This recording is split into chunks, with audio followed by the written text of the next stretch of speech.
Welcome, everyone. Let me start by introducing our amazing speaker. Hi, Devon. Hi. I will say a few words about you first, and then I will give you some space, maybe to add something or maybe give us a little intro. You are a mom, you are a toddler parenting expert. In 2018, you created the Transforming Toddlerhood. And since that time, you have helped thousands of families every year through your courses, workshops, your annual Transforming Toddlerhood conference.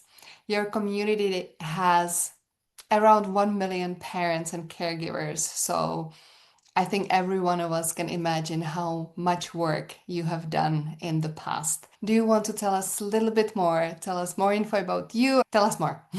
Absolutely. So I'm Devon Kuntzman, and I am the original toddler parenting coach on Instagram, toddler expert, and founder of Transforming Toddlerhood, and now the author of Transforming Toddlerhood. It's very exciting. I got started with Transforming Toddlerhood with the mission to dispel the myth that toddlerhood is terrible. Toddlerhood is a very challenging developmental period, but it is not inherently terrible. It is, of course, challenging, and it's also a very critical developmental period that sets the foundation for the rest of your child's life. So there is so much brain maturation and development happening during this time. And so I really wanted to flip the script on how we speak about and talk about toddlerhood.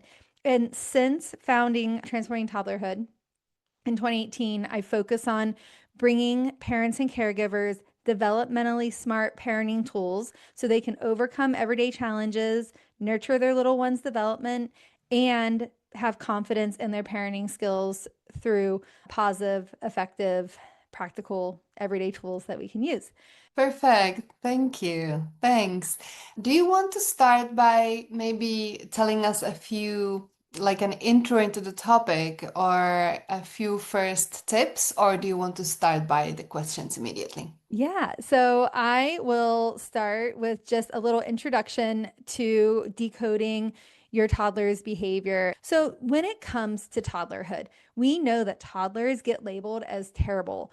And we also know that toddlerhood is a very critical developmental period. The whole point of it is for your toddler to become their own person. They're trying to become a separate individual and develop a sense of self for the first time. So, what makes it so challenging is that in babyhood, babies generally go with the flow, and we just need to do a lot of caregiving. But then all of a sudden, toddlerhood starts to happen between 9 and 15 months. Your little one starts to have their own agenda. They start to say no, they start to push back against us as they're trying to become their own person. And it makes us feel like we're losing control, right, over them. And it can be very triggering. So, the key to transforming your toddler's behavior is by decoding what your toddler's behavior is actually trying to tell you, or learning what is driving it or what is behind it.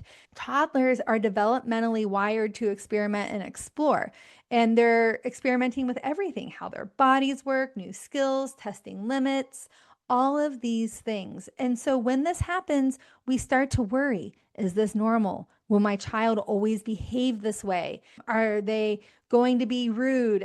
I would love for you to just give a thumbs up or let us know in the comments if you've ever felt this way when you're seeing like a toddler's behavior. You're like, oh my gosh, are they going to grow up to be like a bully or always do this, right? Like we start to spiral in this fear because we see this completely unacceptable behavior, right? Tantrums, hitting, kicking, biting, all of this stuff.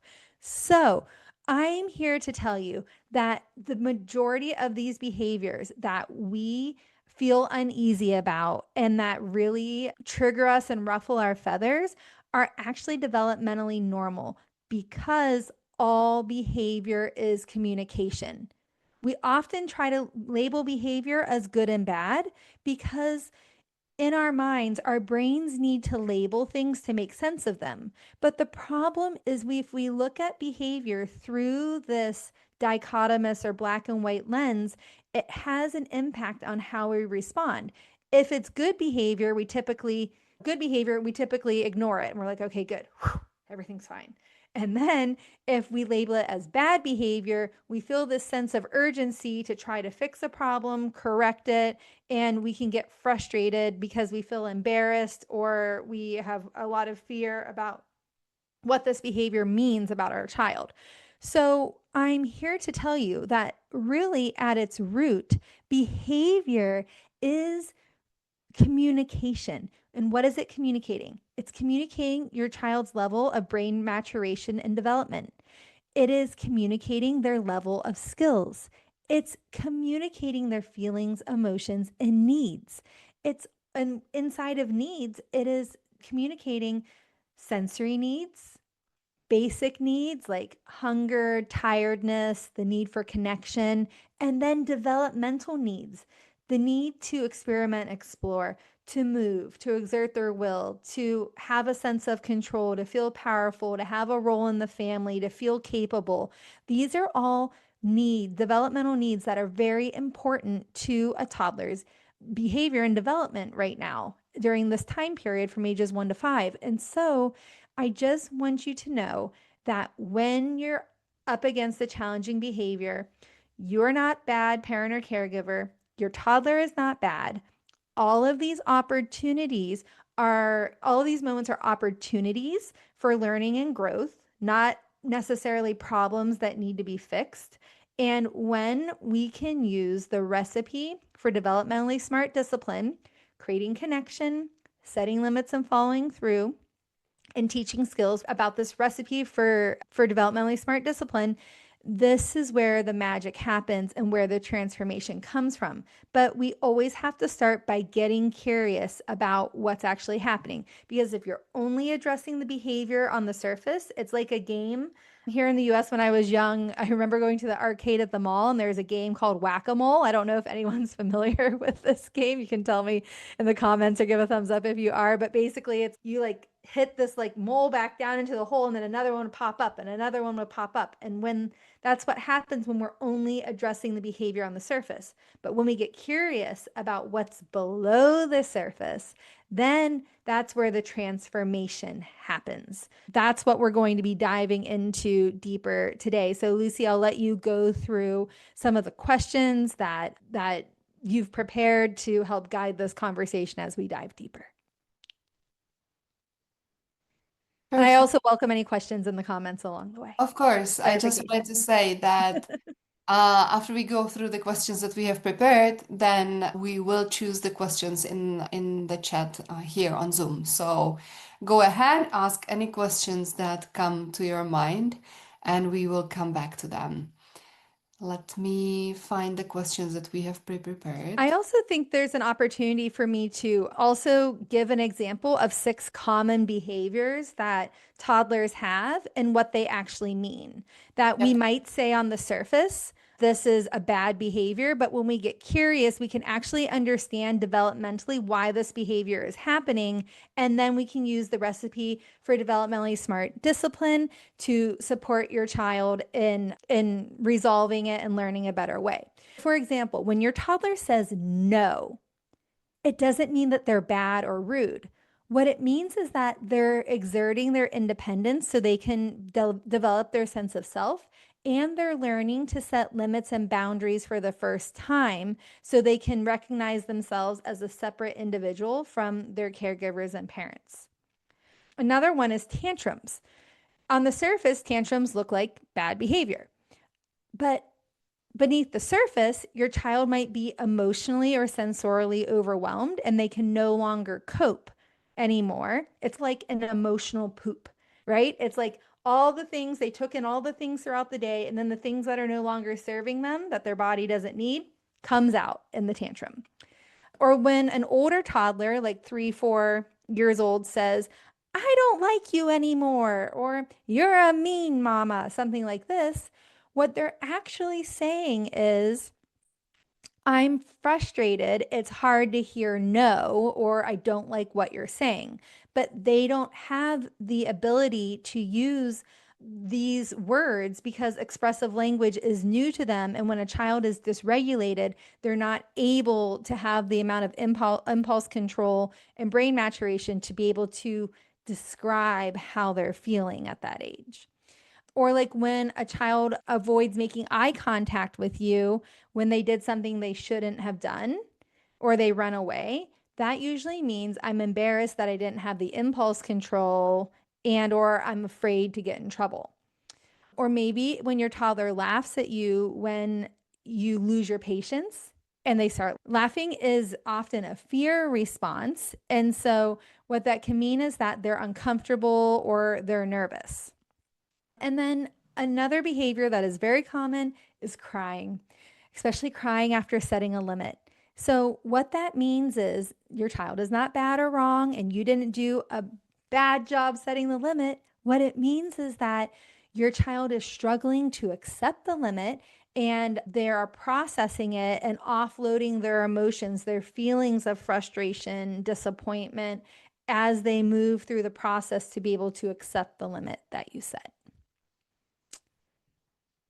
So I hope that gives some context to everyone to understand how we might start decoding some of the common behaviors we see in toddlerhood. Perfect. Then let me start with the first question that I have written here. Great.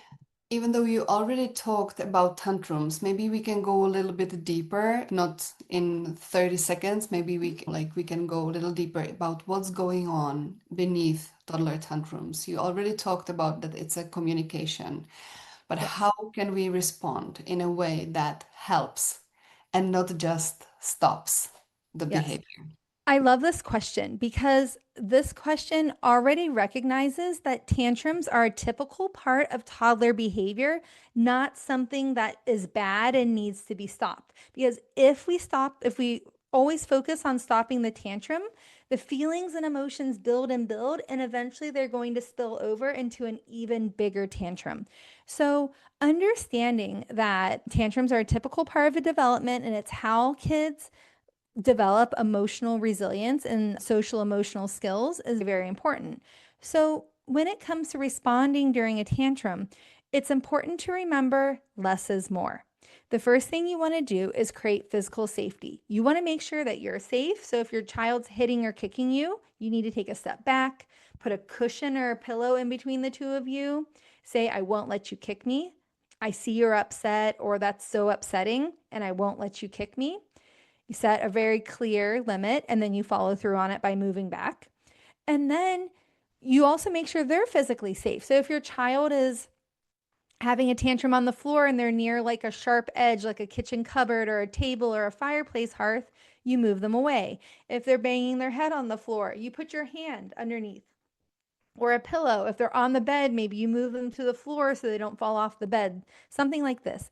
Once everyone is safe, that's when you realize that, okay, now it's time for me to get grounded.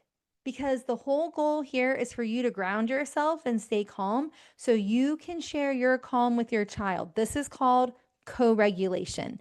And sometimes that looks like just staying nearby. Sometimes that looks going and doing something and coming back and checking on your child. But it does not mean punishing them for having big emotions and for falling apart. And then you just want to stay nearby, continue upholding any limits that you set. And sometimes you need to move forward too to help your child move forward. So that might mean move them to a different area. That might mean going and turning on some music, getting out a toy and start playing with it, going over, grabbing a book and starting to read it. Because when your child sees you moving forward, especially if they're having a tantrum about something they wanted and couldn't have, they're going to be more likely to move forward when they see that you, as the leader and guide, have moved forward. Because if you're staying there waiting for them to be the first one to move forward, they might be holding out hope that you're going to change your mind. So, after we make sure everyone's safe, we've established that physical and emotional safety, we're upholding the limits, and then we're moving forward and supporting our children and moving forward as well, while still respecting that they need to offload those feelings and emotions. Thank you. Thank you. Okay, let me move to the second question. how can I help my toddler to express the frustration or the anger in a more appropriate way without ignoring their feelings, without punishing, without just letting it flow, I would say. Yes. I think the biggest thing here is helping yourself understand that there are no bad feelings and emotions. So we can validate a child's feelings and emotions without condoning the behavior. And the thing is, though, it's very hard to be with our child's feelings and emotions. We either want to push those feelings and emotions away by trying to fix them, jumping in and fix it, or to pacify our kids to avoid the emotions altogether. And that often stems from the way that we were raised, where we weren't allowed to have big feelings and emotions, most of us. And understanding that your child, that there are no bad feelings and emotions and that it's okay, then it's more so about holding space for these feelings and emotions in the heat of the moment when they're happening. But the real social emotional learning happens in the calm moments. So, some of those tools and strategies are reading books about big emotions and then having conversations about big emotions, or say that you're out and about. And, like, for example, I remember being like at the park and a child has to leave and they start crying, and you might say to your child, "Oh, this little boy's crying over here. I think he's upset that I think he's crying that he has to leave. How do you think he feels?" And then talking about how he might feel upset or disappointed. So having creating moments to talk about emotions in daily life by reading, by just observing what's happening out in the world, and then also teaching coping skills. So some really easy ways to start teaching your child some calming and coping skills are putting hands on bellies and on your belly and doing like a deep breath and noticing your hands go up with the inhale and down with the exhale. Adding this visual component is very helpful for kids to practice this and understand it. Also, breathing, like tracing the finger, like inhale as as your fingers going up. So go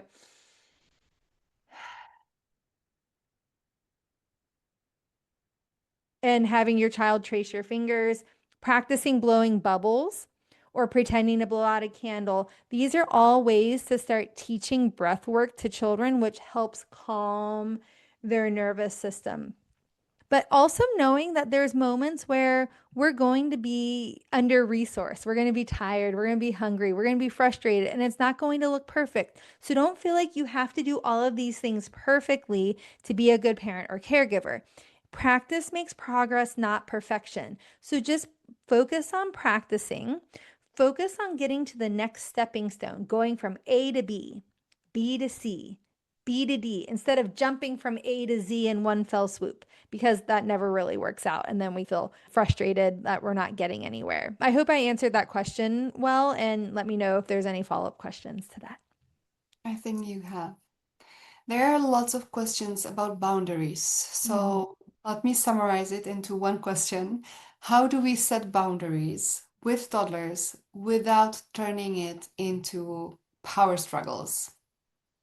Yes, that's a great question. And it's a two-parter. So I'm going to say when it comes to setting limits, everyone has a job. The adult has three jobs and the child has three jobs. And think of it as like a game of tennis or ping pong or pickleball. Okay. It's the parent's job to set the limit. It's the child's job to test it. It is the parent's job to follow through on the limit. Yet when we follow through and children see that we're serious, it's their job to have a big reaction. Whether they cry, they kick, they have a tantrum, say you're a mean mommy, whatever it might be, it's their job to have a reaction. Because remember, crying, that means that they're working through the limit to be able to accept it. They're processing it. It's your job to support their feelings and emotions. That's your third job. It's their job to accept the limit. You cannot accept the limit for your child. So sometimes when you're setting a limit and then you follow through and your child sees that you're serious, they feel really frustrated, mad, disappointed, and they get upset about. That's where power struggles can happen.